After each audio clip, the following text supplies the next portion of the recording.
Ce bulletin d'information vous est présenté par les Caisses Desjardins de la région de Portneuf qui sont fiers de mettre en valeur les initiatives des gens d'ici. Nous sommes le jeudi 7 avril 2022. Ici Michel Beausoleil. Voici votre téléjournal communautaire.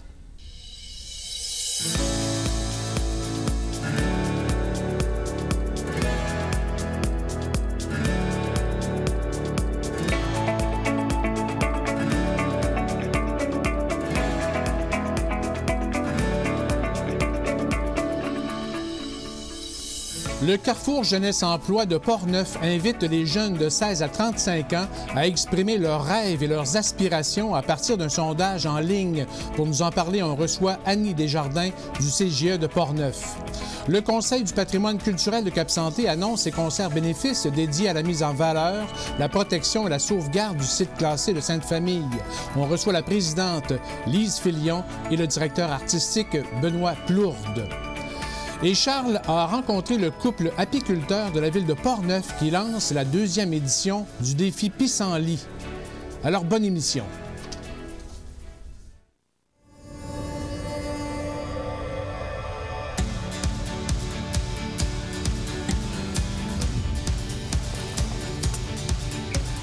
Ici, on se crée des souvenirs au fil des saisons et on vit au rythme de nos passions.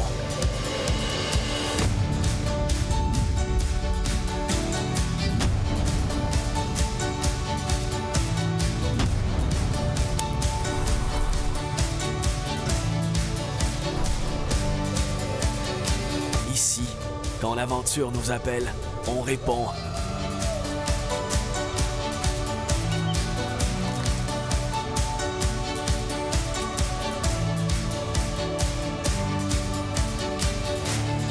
Ici, à Saint-Raymond, ma destination pour un séjour plein air réussi.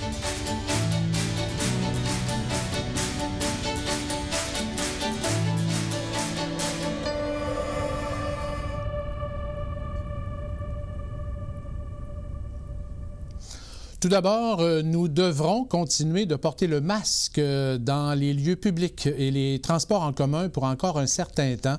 Le directeur national de la santé publique par intérim, le Dr Luc Boileau, s'attend à maintenir cette recommandation pour tout le mois d'avril. Il ne s'est pas avancé sur une date de levée, disant attendre de voir comment la 6e vague évolue. D'ailleurs, le nombre de cas positifs et actifs au Québec et dans la capitale nationale est en hausse constante. Québec rapporte aujourd'hui 28 nouveaux décès attribués à la COVID-19. On compte 1582 hospitalisations, une augmentation de 42 par rapport à la veille. 64 patients sont aux soins intensifs, une baisse de 2. On dénombre 3415 cas positifs et actifs dans la capitale nationale, dont 145 dans Portneuf, c'est moins 1 qu'hier, et 198 dans Charlevoix. 2332 personnes sont affectées et actives dans Chaudière-Appalaches, dont 1332 dans Alphonse Desjardins.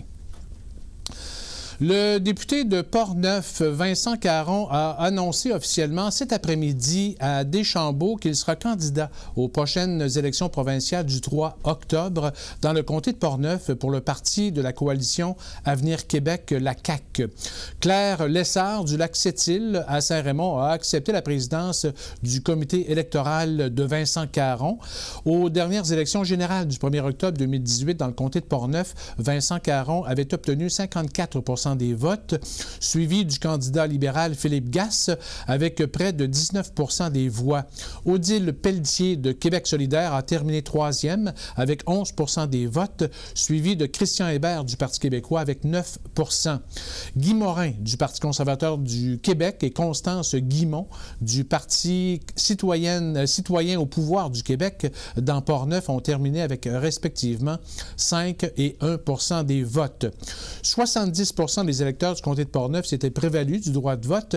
Et aussi, notre collègue du courrier de Portneuf, Michel Harvey, nous indique qu'Anne-Marie Melançon de Saint-Alban, la coprésidente de l'Association Québec solidaire dans Portneuf, annonce qu'elle se présentera à l'investiture de Québec solidaire dans Portneuf pour l'élection du 3 octobre. L'assemblée d'investiture aura lieu le jeudi 12 mai à Grondines. L'équipe du Carrefour Jeunesse Emploi de Portneuf est en plein sondage auprès des jeunes de 16 à 35 ans de la MRC de Portneuf afin de réévaluer ses services et ses actions pour mieux répondre aux besoins actuels. Les jeunes adultes sont invités à se faire entendre et à partager leurs rêves par le biais de ce sondage en ligne sur le site web ou la page Facebook du CJE de Portneuf. La mission du Carrefour Jeunesse Emploi de Portneuf vise l'amélioration des conditions de vie des jeunes adultes de 16-35 ans en les supportant dans leur démarche d'insertion sociale et socio-professionnelle. Pour plus de détails, on rejoint la responsable du projet Mijote ta vie par ordinateur, Annie Desjardins. Bonsoir, Annie. Est-ce qu'elle m'entend? Bonsoir. OK. Bonsoir, Annie. Oui. Annie. Ça va très bien. Parfait. Annie, tout d'abord, parlez-nous du projet Mijote ta vie. C'est quoi exactement ce projet?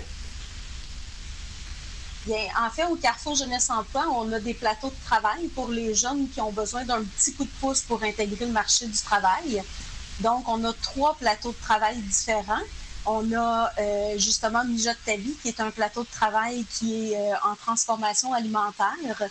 Donc, on est en collaboration avec la table de concertation en sécurité alimentaire. Puis, il y a aussi 2 autres plateaux de travail qui est en entretien de sentiers et de lieux publics qui est à Saint-Basile au Centre Nature. Puis, on a aussi Cultive ton avenir, qui est un jardin qui a lieu à Saint-Alban, qui justement sont à la recherche là, en recrutement. Là, le plateau va débuter là, pour le 1er mai prochain. Oui. Et vous vous adressez aux jeunes adultes, en fait, c'est 16-35 ans, la tranche d'âge? Exact. Tout à fait. 16-35 ans pour ce qui est du Carrefour Jeunesse Emploi. De la MRC, ce sont des résidents de la MRC de Portneuf? Oui, de la MRC de Portneuf, tout à fait. Annie, vous êtes pour le CJE de Portneuf depuis 3 ans maintenant, c'est ça? Oui, presque 3 ans. Est-ce que vous avez vu depuis 3 ans, est-ce que des changements importants, parce qu'on a vécu la pandémie, en tout cas, ça n'a pas été facile pour nos ados dans les écoles ou un peu partout, même au Québec. Quel changement important vous avez remarqué ou observé depuis 3 ans, justement, chez nos jeunes adultes? Bien, c'est ça. Pour ce qui est du milieu scolaire, là, on se rend compte que malheureusement, dû au mode hybride là, qui était en virtuel et présentiel, il y a beaucoup de jeunes qui malheureusement ont décroché de l'école. Le mode virtuel là, leur convenait pas. Et puis, des fois aussi, on se rend avec un retour à l'école, là, tout ce qui avait été un petit peu comme problématique, un petit peu mis de côté, bien, refait surface avec le retour à l'école. Ouais. Donc, c'est pas évident pour nos ados, effectivement. Oui. Et là, vous êtes en plein sondage. En fait, vous avez décidé de faire appel aux jeunes puis leur demander, en fait, d'exprimer leurs rêves ou leurs aspirations. Parlez-nous de ce sondage. Qu'est-ce que vous recherchez, en fait, et comment vous fonctionnez? Et en fait, ce sondage-là est né dû à un financement à la mission que les Carrefour Jeunesse Emploi ont obtenu de la part du ministère du Travail, de l'Emploi et de la Solidarité sociale. Donc, suite à ce financement-là, il nous a été... on va, en fait, améliorer notre offre de service. Puis, pour s'assurer que notre offre de service se colle le plus possible à la réalité des jeunes de Portneuf, bien, on a mis en ligne un sondage pour que les jeunes puissent venir nous parler là, de leurs idées, leurs projets, leurs difficultés, à quel endroit ils ont besoin d'accompagnement. Puis nous, suite à la compilation, bien, on va pouvoir être mieux en mesure d'ajuster notre offre de service. Okay. Qui a bâti le sondage? C'est un travail d'équipe, là. On était quand même quelques personnes sur le comité, là, mais je faisais partie là, de ce comité-là. OK. C'est sous forme de questions. Quel est le format, en fait, du sondage? Oui, c'est un sondage en ligne là, traditionnel, des choix de réponses. Donc, puis à la fin, là, il y a possibilité de participer là, à un tirage. Là, on va donner un montant de 100 $ à la personne qui va gagner. On a jusqu'au 19 avril pour participer.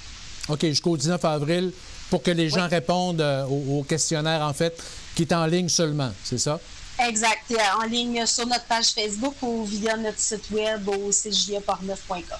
OK. Outre les 3 plateaux que vous nous avez parlé tantôt, quels sont les services justement que le CJE offre à la clientèle? Bien, on offre le service avec des conseillères en emploi qui vont accompagner dans les recherches d'emploi, à faire les CV, des lettres de présentation, des simulations d'entrevue aussi pour se préparer là, à aller passer une entrevue. On a aussi des conseillères en orientation qui vont aider ceux qui ont besoin de faire un processus pour se faire leur choix de carrière, là, pour voir vers où ils veulent s'en aller. Puis ensuite, on a aussi des intervenants en persévérance scolaire qui sont dans chacune des écoles secondaires, qui, eux, vont être là pour accompagner les jeunes qui sont plus à risque de décrochage là, dans les milieux secondaires, puis aussi faire d'autres activités là, en lien avec la persévérance scolaire. On a aussi des intervenants qui vont accompagner les jeunes qui vont vouloir démarrer leur propre entreprise. Donc, ça aussi, ça peut être possible là, au niveau de l'entrepreneuriat. OK. Voilà. Est-ce que, justement, est-ce que l'esprit entrepreneurial de nos jeunes est assez fort, est assez présent? Oui, bien, oui, tout à fait. Puis même en très bas âge, là, nous, on a aussi un service de la CIEC, en fait, qui est les anciennes coopératives jeunesse, là, qui sont dans chacune des villes de Portneuf. Puis les jeunes, à partir de 13 ans, là, peuvent s'impliquer puis créer leur propre petite entreprise à l'intérieur de leur ville pour faire plein de petits travaux là, chez les citoyens, puis même auprès de la ville aussi. Oui. Est-ce que beaucoup de jeunes, est-ce que la plupart des jeunes souhaitent travailler durant l'été ou souhaitent avoir un travail à tout le moins en même temps que les études? Ou comment vous voyez ça? C'est sûr que le besoin de travailler chez les jeunes est venu beaucoup aussi avec la pandémie, ça l'a augmenté. On a pu s'en rendre compte aussi là, avec le manque de main-d'œuvre. Les jeunes de 14 ans et plus là, étaient de plus en plus présents dans les milieux publics, là, que ce soit à l'épicerie, la pharmacie, des choses comme ça. Là. Donc, oui, effectivement, les jeunes veulent plus travailler puis veulent s'impliquer dans leur communauté. Oui. Et dans Portneuf, justement, il y a beaucoup de... Est-ce qu'il y a une offre intéressante pour nos jeunes? Oui, tout à fait. C'est sûr que ça demande à nos jeunes de faire une conciliation entre le travail et les études qui n'est pas toujours évidente. Puis ça demande aussi à nos employeurs là, d'avoir une certaine flexibilité là, pour pouvoir s'ajuster à tous ces horaires. Ouais. Est-ce que des secteurs en particulier, justement, que l'offre est plus intéressante? On parle du secteur agricole, par exemple, durant l'été ou... Oui, c'est sûr qu'avec le secteur agricole, le secteur, en fait, tout ce qui touche la restauration, tout ce qui va toucher aussi l'alimentation, les épiceries, même les pharmacies, ça va être des domaines qui vont être le plus en demande. Mais le domaine alimentaire, là, c'est vraiment le domaine où, pour l'instant, il y a le plus de recherche d'employés pour l'été. Vous parliez tantôt, justement, à Saint-Alban, je me souviens plus de la production, du producteur à Sativa. Comment? Oui, bien, en fait, le plateau de travail Cultive ton avenir est sur le terrain là, de Terra Sativa, effectivement. Oui, c'est ça. Et ça, dans le fond, ils sont à la recherche actuellement de jeunes qui ne sont pas dans le marché du travail et qui ne sont pas non plus à l'école, je pense, hein, c'est ça? Oui, c'est ça, effectivement. En fait, nous, les plateaux de travail, comme Mijote ta vie aussi, et puis Défi hivernal, en fait, c'est des ententes de subvention salariale là, avec Service Québec. Okay. Donc, les jeunes, effectivement, ne doivent pas être à l'emploi, puis doivent avoir quitté le milieu scolaire aussi là, pour pouvoir avoir droit à la subvention salariale. Et les jeunes qui veulent participer au sondage ou se trouver du travail, comment on fait? On vous rejoint, vous, au CJE de Portneuf? Oui, exactement. Ça peut être fait soit via les réseaux sociaux, ça peut être fait via courriel, mais ça peut aussi être fait là, par téléphone sans problème là, sur les heures d'ouverture. Là, on est ouvert du lundi au jeudi et les vendredis matin. OK. Est-ce que vous avez plusieurs points de service dans Portneuf? Oui, on a plusieurs points de service dans Portneuf. Pour l'instant, il y en a un à Saint-Basile, à Saint-Marc, à Donnacona, puis à Saint-Raymond. OK. Vous êtes combien qui travaillent dans l'équipe du Carrefour, à peu près? On est près d'une vingtaine d'employés environ. OK. Et le siège social est toujours à Saint-Basile? Oui. Excellent. Excellent. Alors, Annie Desjardins, responsable du projet Mijote ta vie, merci beaucoup de cet entretien. Puis on invite justement les jeunes de 16 à 35 ans à vous rejoindre et à vous donner justement leurs rêves et leurs aspirations. Merci. Parfait, merci beaucoup. Merci. Après la pause, d'autres nouvelles et une entrevue avec le réalisateur Louis Dion-Dussault.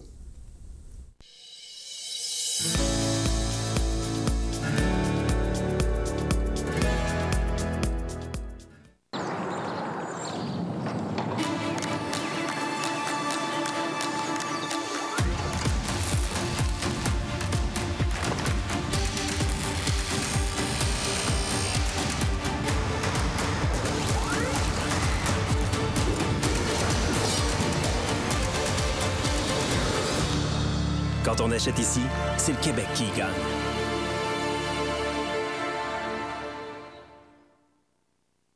À la SAQ, on a plein de produits du Québec. Et il n'y a pas qu'une façon de les reconnaître. Il y en a 3. Origine Québec, préparé au Québec et embouteillé au Québec. Apprenez à repérer ces 3 identifiants et mettez du Québec dans vos choix. SAQ, le goût de partager. Un gin aux accents du Sud distillé sur la Côte-Nord. C'est donc bien exotique. Mettez du Québec dans vos choix en repérant les produits fièrement distillés et préparés au Québec. SAQ, le goût de partager.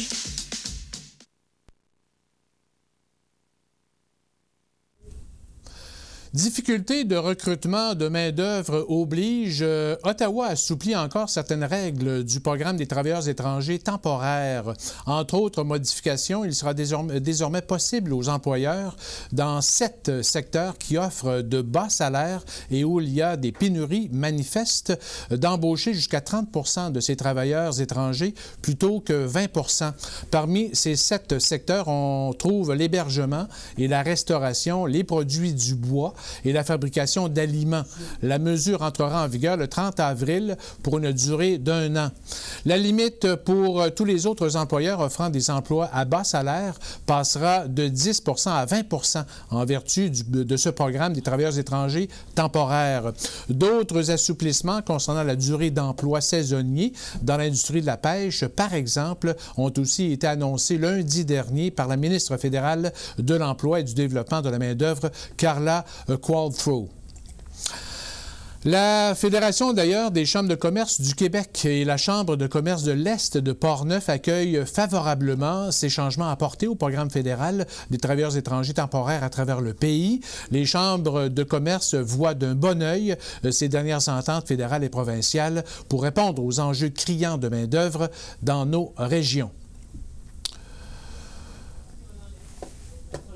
Au terme de son exercice 2021, la Caisse populaire des jardins de Saint-Raymond-Sainte-Catherine affiche des revenus d'exploitation de 16 900 000 $ en hausse de 2 % par rapport à 2020. Son volume d'affaires a augmenté de 8,40 % pour s'établir à 1 270 millions pour la même période. Ses excédents avant ristourne aux membres atteignent 5,87 millions, une diminution de 10,5 au cours de la dernière année. La Caisse a retourné 285 935 $ à ses membres et à la collectivité, soit 69 068 sous forme de commandites et de dons et 216 864 par l'entremise de son fonds d'aide au développement du milieu. 1 215 974 $ seront retournés aux membres de la Caisse et à la collectivité sous forme de ristournes individuelles et collectives avec un actif global de 606 millions. La Caisse populaire des jardins de Saint-Raymond-Sainte-Catherine compte quelques 17 958 membres. D'autre part, le Fonds du Grand Mouvement, doté d'une enveloppe de 250 millions, soutiendra des projets structurants en 2024. Le Camp Portneuf a obtenu un montant de plus de 280 000 pour élargir l'offre d'hébergement aux petites familles, quel que soit leur revenu annuel. Une enveloppe exceptionnelle de 10 millions sur 2 ans a été annoncée par le Mouvement des Jardins pour permettre aux entrepreneurs de reprendre plus rapidement leurs activités et protéger les emplois fragilisés en raison raison de la COVID-19.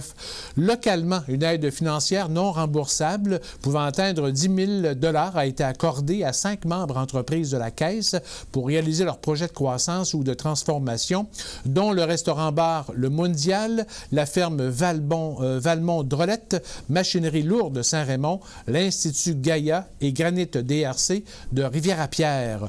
Soulignons que le centre de service de Rivière-à-Pierre a été transformé en centre libre-service par l'installation d'un guichet automatique disponible 24 heures sur 24, 7 jours sur 7. À l'instar de son assemblée générale annuelle, le 31 mars dernier, la coopérative Novago, qui regroupe 14 quincailleries BMR et Agrizone, termine son année financière avec des ventes de 379 600 000 $ pour un trop perçu de 6,9 millions. Une ristourne de 3,1 millions a été votée par les membres. Au cours de la dernière année, Novago Coopérative a également remis près de 200 000 $ en dons et commandites, ainsi qu'aux participants du Fonds coopératif d'aide à la relève agricole.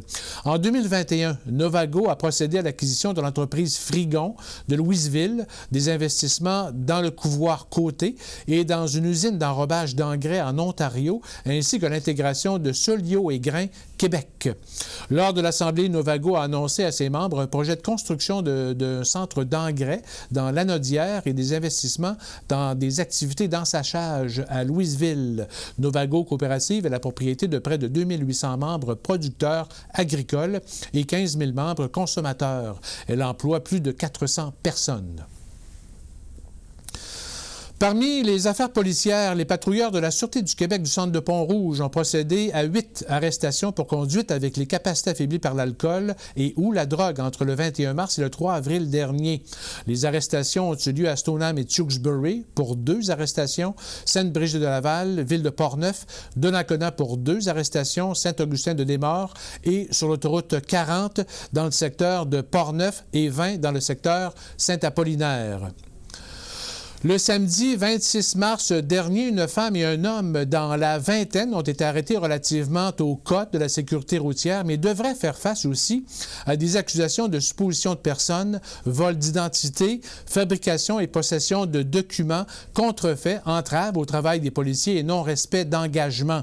Durant l'intervention des policiers de la MRC de Portneuf, les individus présentaient des comportements suspects, s'identifiaient faussement verbalement et ne répondaient pas correctement aux questions de validation. Une fouille a permis de mettre la main sur des documents contrefaits, dont des permis de conduire et plusieurs cartes de services bancaires. L'homme et la femme ont comparu au Palais de justice de Québec et sont demeurés détenus.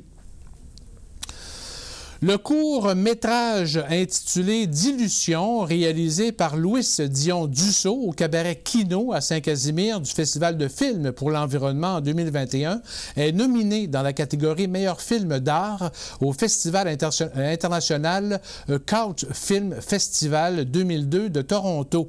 Le réalisateur et son équipe ont capté des splashs de couleurs se mouvant dans l'eau. Pour nous raconter son expérience, on rejoint via l'ordinateur le réalisateur Louis Dion Dussault. Bonsoir, Louis.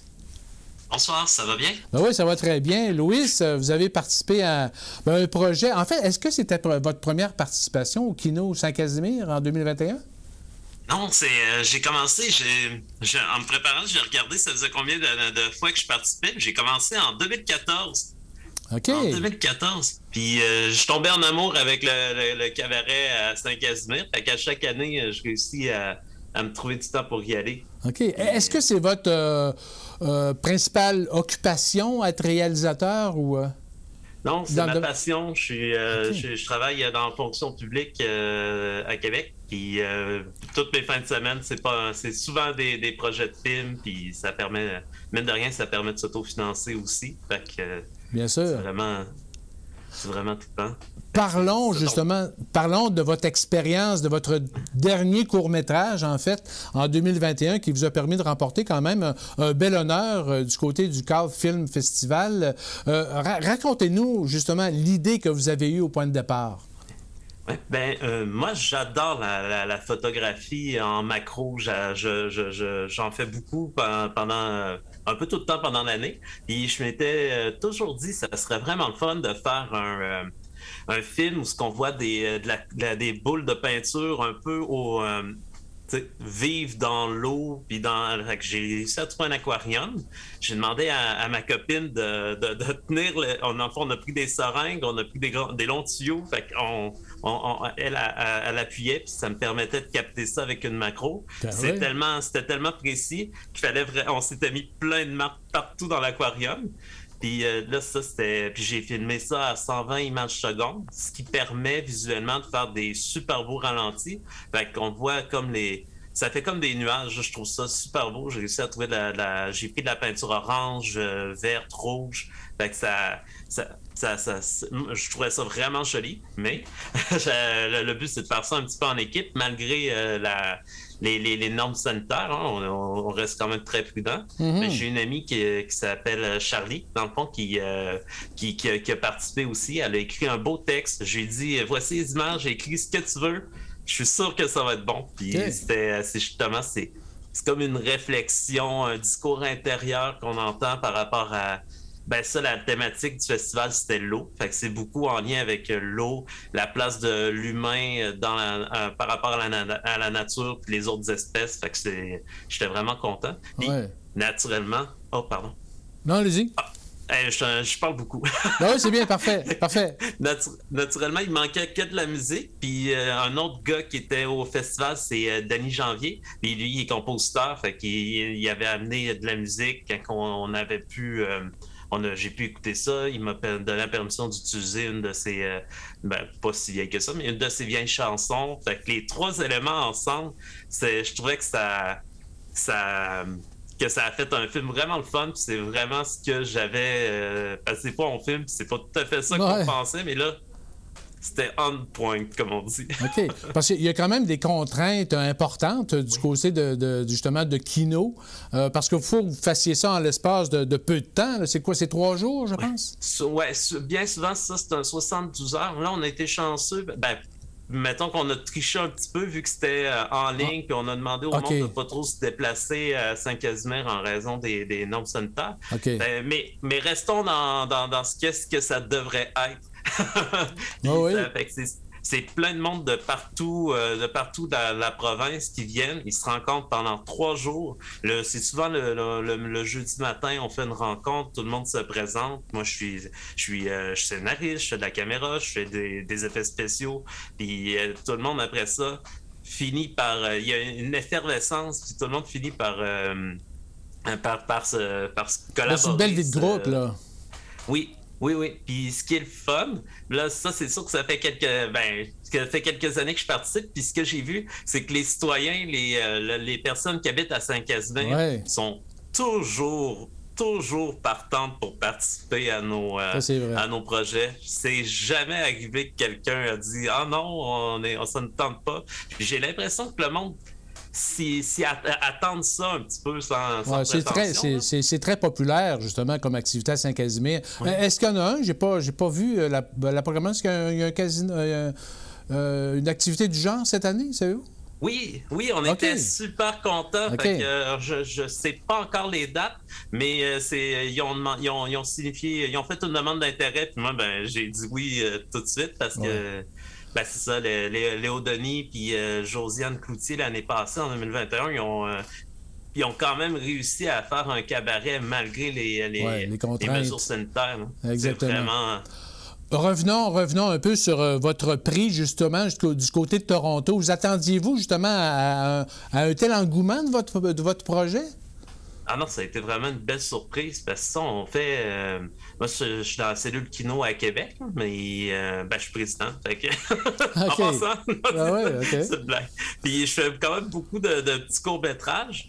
Puis là, c'est ça, c'est vraiment, des fois, ça coûte des sous envoyer les films dans des festivals en cinéma, fait que de cinéma en ligne, puis, ou même physique, en fait. Là. Puis, fait que j'essaie de me prévoir un petit montant d'argent, puis je m'essaye. Comme là, je voyais qu'il y avait une catégorie art, fait que là, on va s'essayer pour un film en art. Après ça, on a des festivals qui sont plus comédie, fait que j'essaie, chaque court-métrage a son public. Puis ce que je dis souvent à mes amis cinéastes, c'est de toujours de pas laisser dormir les films dans les tiroirs sur tout avec Internet, puis maintenant les festivals en ligne. Comme en 2014, je pense, j'avais fait un petit court-métrage aussi à Saint-Casimir, puis j'avais un ami qui habitait à Barcelone. Fait que lui, il a filmé un peu à Barcelone. OK. Puis c'était une personne qui tirait une bouteille dans la mer à Barcelone. Ah oui, je me souviens. On le recevait dans la rivière de oui, c'était bon, ça. Effectivement. On a réussi à aller à Winnipeg dans un festival physique. Dans ce temps-là, c'était près beaucoup de choses. OK.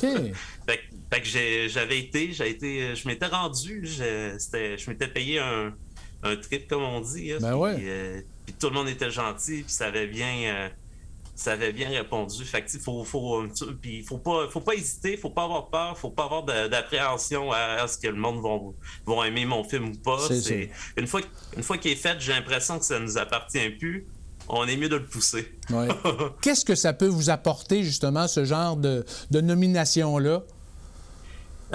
C'est sûr que ça aide beaucoup ça rend professionnel, si on veut. Comme, mettons, je sais que, le Calque ou la SODEC, il va beaucoup avoir pour être, pas considéré, c'est pas le bon... Reconnu, en fait? Oui, reconnu, c'est ça le bon, merci. Pour être reconnu, bien souvent, il faut avoir eu une projection considérée comme professionnelle. Ça veut dire qu'il faut que ça ait été vu dans un festival, qu'il y ait eu une sélection. Fait que, on s'est démarqué.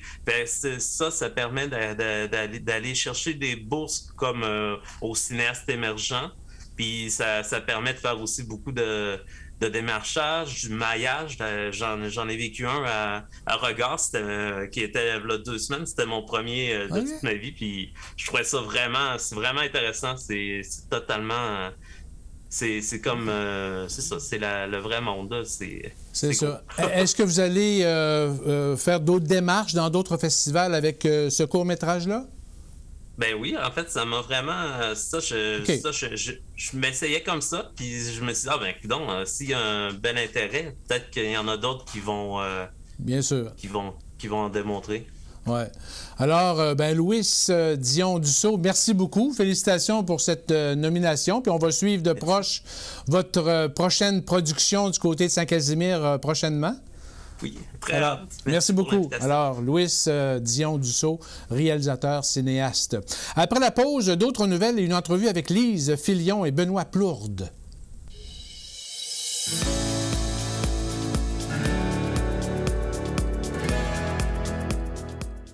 À la SAQ, on a plein de produits du Québec. Et il n'y a pas qu'une façon de les reconnaître. Il y en a 3. Origine Québec, préparé au Québec et embouteillé au Québec. Apprenez à repérer ces 3 identifiants et mettez du Québec dans vos choix. SAQ, le goût de partager. Un alcool qui emploie plein de monde d'ici. Hey, ça, c'est fort. Mettez du Québec dans vos choix. En repérant les produits fièrement assemblés et embouteillés au Québec. SAQ, le goût de partager.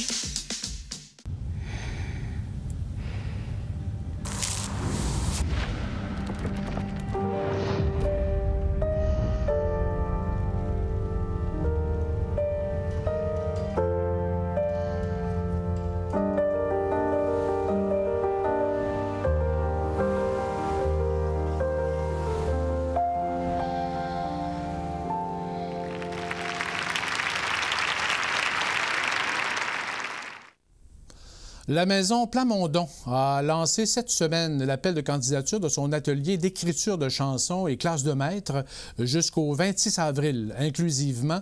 Cette 4e édition, sous la direction de l'auteure, compositrice et interprète Mara Tremblay, offrira 4 jours de perfectionnement et d'échange à 12 participants du 15 au 18 août à la Maison Plamondon, au centre-ville de Saint-Raymond. Le sérieux de la démarche professionnelle ainsi que l'expertise en écriture des aspirants candidats pèseront dans la balance du comité de sélection. L'auteur-compositeur Luc de la Rochelière dirigeait l'activité en 2021. Les dirigeants de la Corporation de transport régional de Portneuf tiendront leur assemblée générale annuelle le jeudi 21 avril à la préfecture de la MRC de Portneuf, située à Cap-Santé. L'assemblée débutera à 13h30 à la salle Saint-Laurent, la CTRP offre les services de transport adaptés et collectifs à travers les navettes quotidiennes, les navettes or pour les aînés, le covoiturage, ainsi que les transports adaptés pour les personnes handicapées, entre autres services. Le conseil d'administration de la CTRP est présidé par Yvan Barrette, conseiller municipal à Saint-Raymond, et la direction générale est assumée par Maryse Perron. La MRC de Portneuf et la Corporation de transport régional de Portneuf travaillent actuellement à l'élaboration d'un plan de mobilité durable intégré pour le territoire de la MRC de Portneuf. L'organisme d'aide aux enfants atteints de cancer et leurs familles Leucan lance une nouvelle stratégie pour amasser des fonds combinant la vente d'une chemise à carreaux conçue par l'entreprise québécoise Ouké et la Société des établissements de plein air du Québec, la CEPAC. Sous le thème « La force de la nature », cette campagne philanthropique permettra d'offrir aux enfants touchés par le cancer et à leurs familles des moments de répit en plein air. Tous les profits réalisés avec la vente de la chemise « La force de la nature » seront remis à Leucan. Les personnes, ou plutôt les sommes amassées, permettront de financer les activités socio-récréatives offertes par l'association aux enfants atteints de cancer et à leurs familles, dont le Répit Leucan, qui se tient à la station du Chêné de la CEPAC depuis plus de 10 ans. La chemise peut être achetée directement dans la boutique en ligne d'Ouké et dans certains grands magasins de plein air comme Sale et Simons. Un forum intitulé « Agisme et isolement, solutions intergénérationnelles » se tiendra le mardi 24 mai au Séminaire de Québec. L'organisme Intergénération Québec propose cette journée de réflexion et de mobilisation dans le but d'explorer des pistes de solutions intergénérationnelles aux problèmes d'agisme et de solitude, et aussi pour renouer avec la mixité générationnelle au sein de notre société. Animé par un duo bigénérationnel, les actrices Sylvie Potvin et Simone Faneuf, cette journée comprendra une conférence, une table ronde avec un atelier de type forum ouvert, en plus du dévoilement des lauréats du concours de la Semaine québécoise intergénérationnelle. La date limite pour les inscriptions est le 16 mai. Plus de détails sur le site Internet de intergénérationquebec.org. La période de dépôt des candidatures pour le prix Charles Biddle est en cours jusqu'au 29 juillet. Le prix Charles Biddle récompense l'apport exceptionnel d'artistes et de travailleurs culturels ayant immigré au Québec et dont l'engagement professionnel et personnel contribue au développement culturel et artistique de la province. Par leur réalisation et leurs actions, ces femmes et ces hommes sont des modèles tant dans leur domaine que pour l'ensemble de la société québécoise. Le prix Charles Biddle est décerné par le ministère de l'Immigration, de la Francisation et de l'Intégration en partenariat avec Culture pour tous.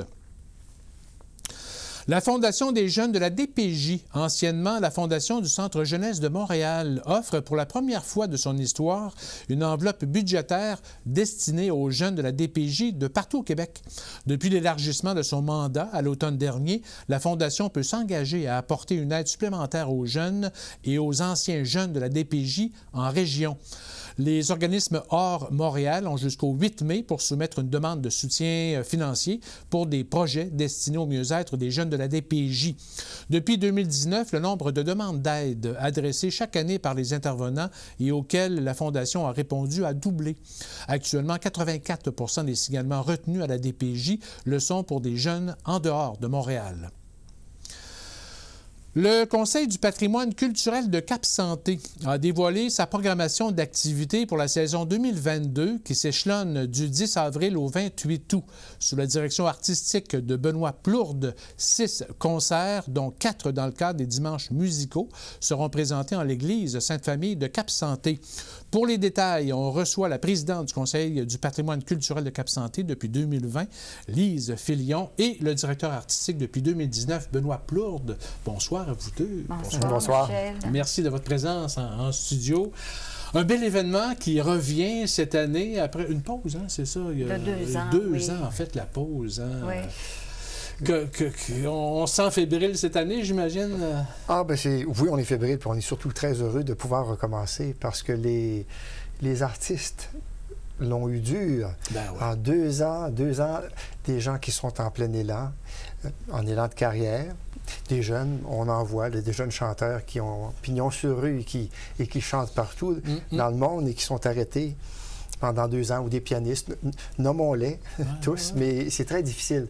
Alors, le fait de pouvoir recommencer chez nous, de jolis concerts, nos beaux dimanches musicaux, bien, ça, on en est très heureux parce qu'on va pouvoir donner la place à quelques artistes pendant bientôt et pendant l'été. Ben, exactement. Dans quel esprit vous avez concocté justement cette édition 2022? C'est une édition 2022 qui était l'édition 2021, qui était l'édition 2020. Ouais. Mais je dois vous dire que c'est surtout en pensant à de la musique qui soit accessible et donnée par des gens de qualité. Ouais. Je pense que ça, c'est la chose la plus importante pour amener le public, conserver nos publics et aller en chercher d'autres. Ouais. Et des jeunes. Des jeunes. Oui. Et parle-nous justement un peu de la programmation, parce que ça commence très bientôt. Là. Ça commence bien. On est le 7 avril. C'est ça, et déjà le 10, nous avons notre concert, du dimanche des Rameaux, qu'on fait à tous les ans. Non, c'est pas le bénéfice celui-là. C'est pas le bénéfice. Okay. Le dimanche des Rameaux, on reçoit toujours un organiste. Alors, ce sera cette fois-ci Sylvain Barrette, qui est un excellent issu du Conservatoire de Québec, mais qui a aussi étudié à Montréal et qui a étudié aussi en Autriche avec un grand maître.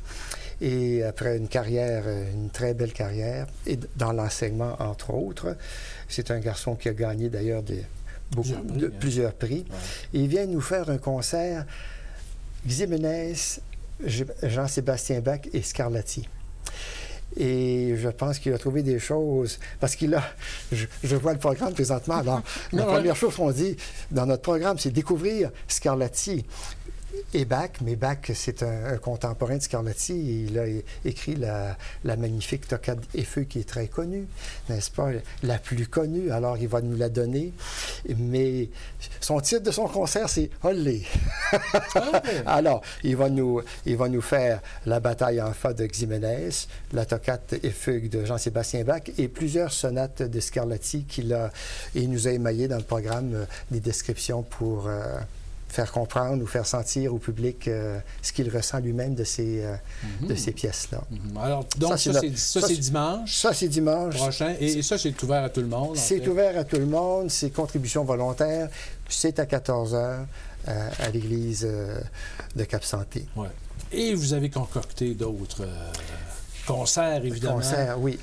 On a notre concert bénéfice le 1er mai, donné par David Souza et j'ai de la misère, faut que je regarde son nom pour vrai, Marie-Ève Boucher, parce qu'elle a un nom d'artiste, Marie Bewitch. Ah, OK. Bewitch. Voilà. Elle est accompagnée, ils sont accompagnés tous les deux par Lise Lachance, pianiste. Et ils vont nous faire les plus belles chansons de musique de film en concert. Ce sont 2 diplômés de conservatoire, d'école de musique pour elle de Laval, elle a sa maîtrise en chant. Et lui, il nous vient de Sao Paulo, c'est un Brésilien. Il a étudié là-bas, ils se sont rencontrés, il a étudié aussi à l'École de musique de l'Université Laval. Alors, ils vont nous donner un magnifique concert de musique de film le 1er mai. C'est un concert bénéfice. Et vous avez les mois d'août? Et le mois d'août, tous les dimanches. Les 7, 14, 21, 28 août. On commence par une gloire locale. Jean-Michel Dubé, pianiste, qui a gagné de nombreux prix et qui va nous faire un concert qu'il a intitulé « Élan romantique ». Alors, il va nous donner donc du Beethoven, du Schubert, du Liszt et du Mathieu, ce qu'on entend de plus en plus, là, parce qu'on le met, on nous en fait écouter. Là. Donc, il nous amène dans l'époque romantique. Et Mathieu, Mathieu, c'est un des derniers. D'ailleurs, Mathieu a été louangé par Rachmaninov, qui est un des derniers romantiques, là, avec quelques autres compositeurs attardés comme Glazunov, entre autres, qui était un romantique, mais du 20e siècle, un attardé aussi. Alors, il nous fait ce concert-là. L'ensemble Renouveau, le 14 août, 14h, l'ensemble Renouveau est composé de Develyne Larochelle, Caroline Roussel, 2 sopranos, Simon Desbiens, violoncelliste, Jessie Dubé, violoniste, et Bruce Gaulin, pianiste. Et eux, ils ont décidé, avec leur belle voix et les instruments, de nous proposer du Brahms, du Williams, du Aznavour, du Piazzolla, Carmen, pourquoi pas, de Bizet, et des œuvres québécoises. Donc, ils veulent aussi ouvrir pour aller chercher le public qui aime la belle musique, puis qui peut s'intéresser à cette belle musique-là. Et puis on finit le 28 août avec l'ensemble vocal La Chasse-Galerie, Marie-Michel Robert soprano, Nathalie Dumont mezzo-soprano. Il y a beaucoup de chants cette année. Robert Huard baryton, Richard Duguay ténor, Alfred Marin ténor et Michel Servant basse. Des gens qui font de la belle carrière à Québec, chantent entre autres dans le chœur de l'Opéra de Québec, etc. etc. Et ils nous font, alors eux, La Chasse-Galerie, ils vont nous faire Mon canot d'écorce des cailloux, du folklore, du Félix Leclerc, du Gilles Vigneault, du Sylvain Lelièvre, du Raymond Lévesque. Alors, 6 voix qui vont nous donner... et ça, c'est bien sûr dans l'église. Hein? C'est dans l'église à 14h. À 14h, c'est... Toujours à 14h les dimanches. C'est quoi, c'est quelques heures? C'est quoi de 14h à... Ah, c'est une belle heure. C'est une belle heure de musique. OK. C'est une belle heure de musique. Et puis, je suis en train de il ne faut pas que je rate l'occasion de vous parler de l'ensemble Philidor, parce qu'on va avoir des airs à boire le 21 août, des airs à boire et rondes de table, avec une soprano du hautbois baroque, clavecin et clavecin. Alors, des musiques des 17 et 18e siècle, peut-être un peu de 16e, mais des airs à boire, un peu de... et avec Jean-François Plante, hautboïste baroque, qui a étudié au Conservatoire national supérieur de musique de Paris. Alors, juste aussi venir entendre un hautbois baroque, pas de clé, il va nous expliquer un peu comment ça procède pour être capable de jouer. Ouais, le 21, ça. Voilà. Ça, c'est notre belle programmation. Ben oui, effectivement. Lise, vous être présidente du conseil, justement. Ces activités entrent, en fait, dans votre mission de valoriser tout le secteur, en fait, là, de la paroisse Sainte-Famille. Oui. Expliquez-nous, justement, ce que ça comprend, en fait. En fait, on est un comité qui veut protéger et montrer les beautés de Cap-Santé. C'est un site patrimonial reconnu classé. Et beau, près du fleuve, tout ça. Donc, nous, les membres du comité, on est 10. 10 passionnés de patrimoine et de beauté et tout à fait amoureux de Cap-Santé. On est là pour accueillir les gens au concert et aussi dans les visites guidées. Tout l'été, il y a des jeunes qui sont là pour accueillir les gens. On fait ça avec la MRC en collaboration avec les Bois du Sacré. Donc, c'est une belle collaboration. Nos jeunes sont bien formés par la MRC. Et puis, on accueille les gens du 23 juin à aller à l'Action de grâce. Et c'est ça, c'est de faire découvrir, partager. Puis les membres du comité sont là souvent pour justement expliquer toute la beauté, toutes les pièces dans l'Église aussi, les belles pièces rares du patrimoine. Et cette année, on a recruté des nouveaux membres vraiment qui vont nous amener d'expertise à ce niveau-là. Entre autres, M. Jean-Claude Filion, qui a une réputation... très belle réputation au niveau du patrimoine religieux. C'est notre nouveau membre qui va nous aider. Encore, on a des projets de faire une vidéo sur l'Église, sur les beautés de l'Église, pour présenter ça un peu partout. Non, vraiment, on a le vent dans les voiles. On a pris le relais de M. Denis Jobin, qui avait fondé ça il y a 24 ans. Exactement. Puis on est très fiers. Mme No avait pris la relève pendant plusieurs années. Moi, je suis là depuis 2 ans, puis je rongeais mon frein. Mais là, bon, on attaque. Là, on a vraiment... là, on est parti pour une belle année. Parce que ça comprend, vous avez l'église, le presbytère, le cimetière, le charnier. Oui. En fait, qui comprend et la place aussi devant, là, la place devant. Oui, avec la fontaine. La belle fontaine qu'on veut bien traiter. Là, on veut faire un projet pour la restaurer, pour qu'elle soit bien fonctionnelle. Non, on ne manque pas de projet pour Parce qu'on parlait aussi de la qualité sonore, en fait, de l'Église. Ça, c'est une belle reconnaissance. Vous êtes musicien professionnel. Oui, vous êtes capable de constater, effectivement, C'est un vase fantastique, vraiment. C'est pas pour rien que beaucoup d'ensembles veulent enregistrer, par exemple, dans des églises, de belles églises qui sonnent bien. Alors, c'en est une en bois. Ça sonne admirablement bien. Pour la voix, c'est fantastique. Pour les instruments avant, c'est merveilleux. Bien évidemment, l'orgue, c'est un autre instrument avant. Ça fait beaucoup de vent. Alors, mais vraiment, c'est une... Oui, ne serait-ce que pour venir, encourager des jeunes qui ont le vent dans les voiles, mais aussi pour avoir le plaisir d'avoir de vivre cette acoustique-là, ça vaut vraiment la peine. Bien sûr. Alors, la programmation, elle est disponible sur notre page Facebook. Oui. OK. Et un peu partout, on a des affiches tout le temps là, qui informent les gens. Il y a des billets en vente pour notre concert bénéfice dans plusieurs points de vente. Donc, on invite tout le monde à venir. On va passer une belle année. Bien sûr. Et c'est une contribution volontaire. Puis on invite les gens à être généreux parce qu'il faut... Les sous, c'est pour aider les artistes, mais c'est aussi pour aider le patrimoine. Exactement. Parce que on sépare, on donne aussi des sous avec nos concerts là, pour le maintien, pour l'entretien de notre beau patrimoine. Exactement. Oui, monsieur. Alors, Lise Filion, présidente du Conseil patrimoine culturel de Cap-Santé. Merci. Et Benoît Plourde, directeur artistique. Merci beaucoup. Bonne saison. Michel. Bonne saison artistique. Merci beaucoup. Après la pause, quelques nouvelles et on parle de la 2e édition du défi Pissenlit.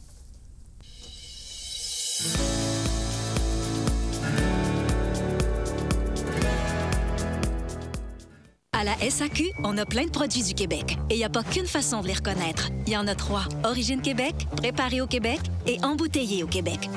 Apprenez à repérer ces 3 identifiants et mettez du Québec dans vos choix. SAQ, le goût de partager. Un alcool qui emploie plein de monde d'ici. Hey, ça, c'est fort. Mettez du Québec dans vos choix en repérant les produits fièrement assemblés et embouteillés au Québec. SAQ, le goût de partager.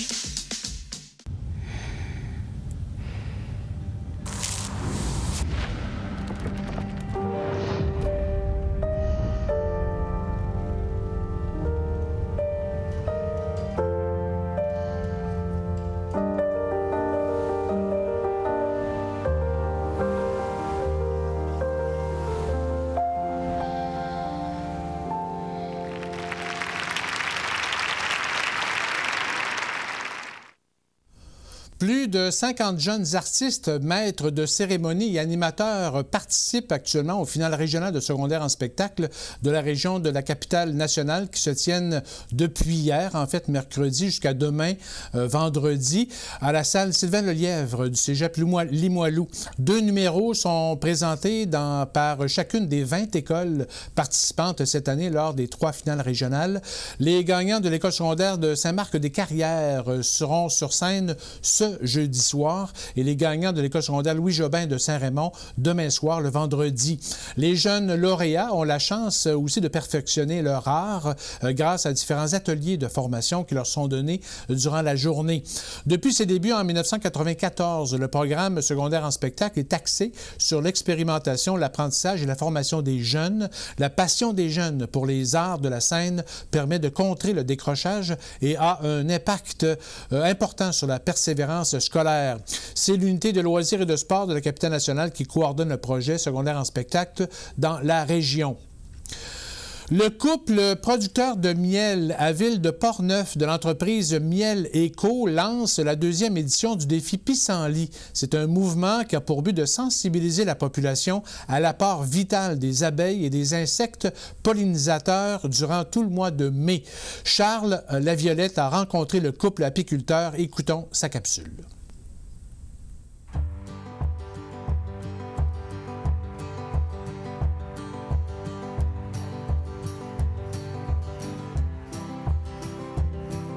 Le défi Pissenlit, on en est à la 2e édition. On a lancé la première l'année passée au printemps. En fait, quand on a démarré Miel Éco, souvent les gens ils nous demandaient comment aider les abeilles. Souvent, ils pensaient qu'il fallait avoir une ruche à la maison, que c'était bien compliqué. Mais de notre côté, on remarquait que souvent les gens, au printemps, quand les pissenlits sortaient, ils se dépêchaient des tondes, alors que c'est une des premières sources en importance pour les abeilles puis les insectes pollinisateurs. Donc, on a eu l'idée de lancer ce mouvement-là.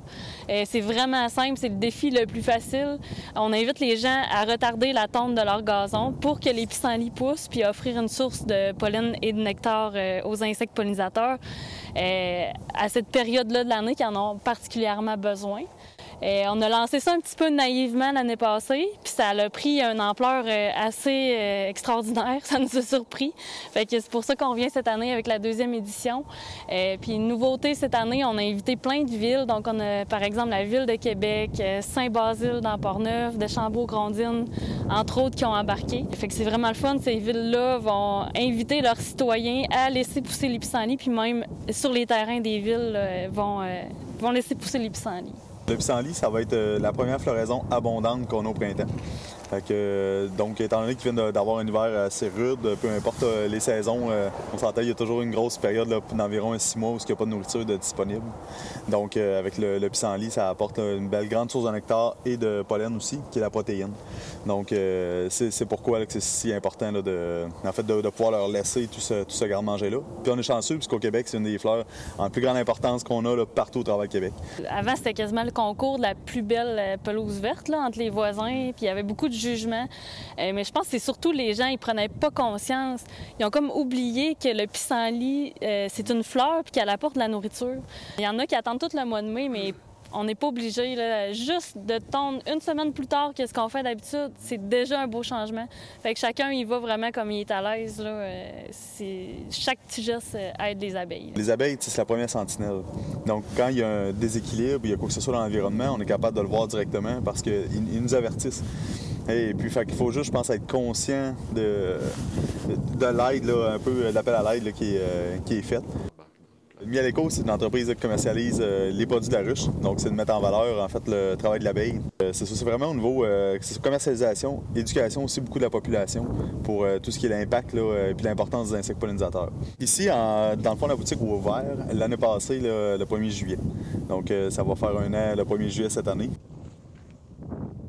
On a différentes variétés de miel. Donc, naturellement, on peut voir juste celui-là, c'est le miel crémeux. Donc, un miel baratté qui est un petit peu l'équivalent du beurre d'érable. Ensuite, si on se déplace un petit peu vers la gauche, c'est tout notre mielé d'été, donc un miel qui est super, super doux, récolté justement dans la région de Portneuf. En bas, on a un miel de sarrasin. On a aussi ici un miel de printemps et un miel brut. Donc un miel brut qui est un miel qui n'a reçu aucune filtration.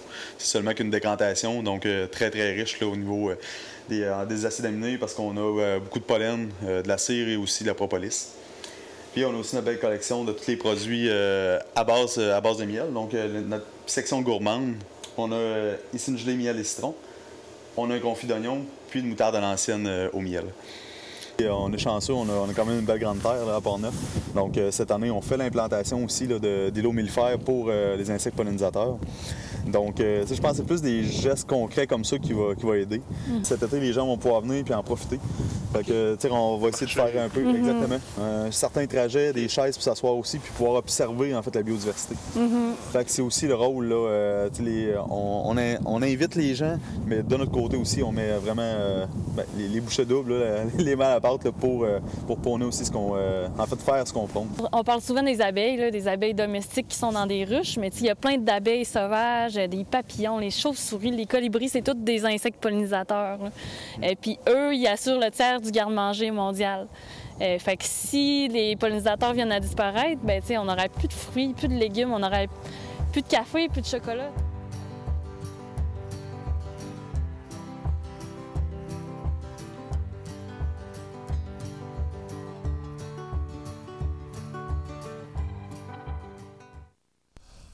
Alors, ça complète Info CJSR pour cette semaine. Alors, merci à Charles, Aubert, Tony, Suzy, Carole, Luc et nos invités. Merci de nous suivre à chaque semaine sur nos différentes plateformes. Et on se laisse avec des images de la fête des sucres au centre-ville de Saint-Raymond le samedi 2 avril dernier, où quelques 2000 personnes ont circulé durant cet après-midi festif et bien sucré. Alors, bonne semaine.